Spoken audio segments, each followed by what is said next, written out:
Hey guys, and welcome back to Cooking for the Missus. Today's video we are going to be making the old British staple, the classic cottage pie. This is going to be absolutely delicious and you're going to really enjoy this recipe. There is a full list of ingredients down in the description below as always guys, so go and check them out. Food fact, did you know the only main ingredient that differs between a cottage pie and a shepherd's pie is that a cottage pie has minced beef and a shepherd's pie uses minced lamb? There you go, now you know the difference. So these are just all the ingredients we're going to need to make the base to the cottage pie. Got a cup and a half of great quality beef stock there.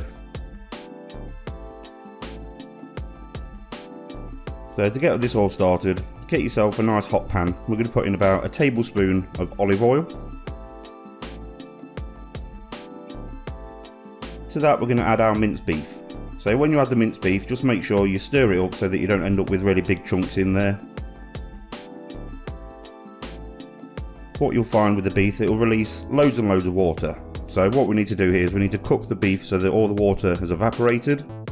This normally takes about 5 to 6 minutes, but this is the proper way of browning off beef. A lot of people don't do it this way.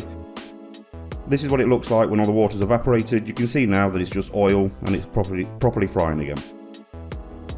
So while that's frying away, we're going to get ourselves half a white onion. We're going to grate it. I prefer to grate my ingredients because that way they just get lost inside the recipe and then nothing's overwhelming the other. Do the same with a whole carrot. We're going to grate that as well. Then we're going to ourselves a clove of garlic. Finely slice that so we can add that later on.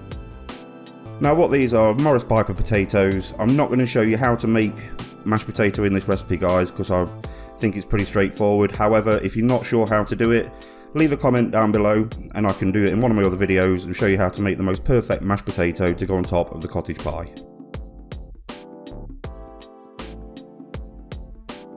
Don't forget guys, if you do enjoy this recipe, don't forget to subscribe to my channel and become part of the family.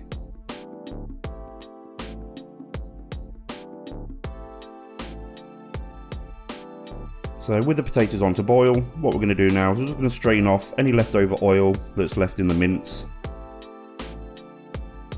You don't want this recipe to be too fattening, otherwise you end up with a body like mine. So to the pan, without cleaning it, we're going to add ourselves about another tablespoon of olive oil. Then to that we're going to add our carrot, onion and garlic.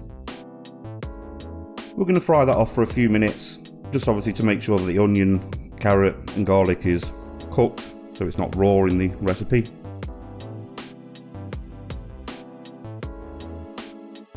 After a few minutes we're going to add our mince back to the pan again.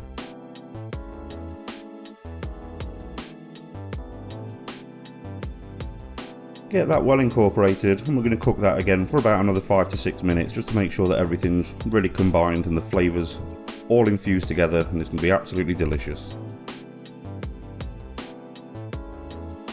We're going to chuck in a handful of frozen peas. Don't bother with fresh peas, frozen peas are just as good. They're frozen straight from the field so they keep all the nutrients in there. Don't go wasting your money on fresh peas, there's no need at all guys. So in with the tomato puree. Then we're going to put in our chopped rosemary and some salt and pepper. Another food fact, did you know that studies have shown that red wine is actually better for you in small quantities than not drinking at all? True fact. So here, let me help out the situation. Good dollop of Worcestershire sauce goes in there now. Hey, I'm impressed, I said it, Worcestershire sauce. Look at me, I'm learning. We're going to let that red wine reduce down just to cook all the alcohol off it. Then what we're going to do is just add our beef stock to the recipe now.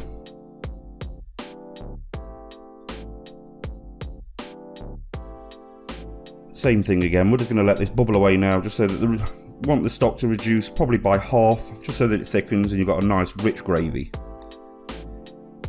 That's what it looks like when it's done. So what we're going to do now is just decant it into an oven proof dish. I prefer a nice deep one.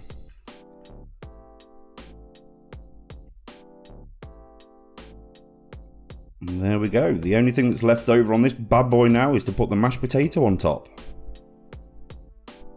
Again, if you really are interested in looking at a recipe of how to make the perfect mashed potato, please leave a comment down below, guys, and I will cover it in one of my other videos. Get yourself a fork. Now what you want to do is you want to make yourself some little grooves in the top. This way the oven's going to catch it and you're going to get some beautiful flavour on top. Now cover that with some fresh tomatoes on top. That makes all the difference, you'll be surprised. Into the oven for about 25 minutes, and that's what it looks like afterwards, guys. That's the end of the recipe. Easy as that. Thank you very much for watching, guys. If you have enjoyed this content, please don't forget to leave a like, comment down below, share this video so the rest of your friends get to see it, and don't forget to subscribe to my channel to become part of the family. Let's keep this channel growing, and I really appreciate everybody who takes the time to watch this content. Thank you very much, and I'll see you in the next video, guys.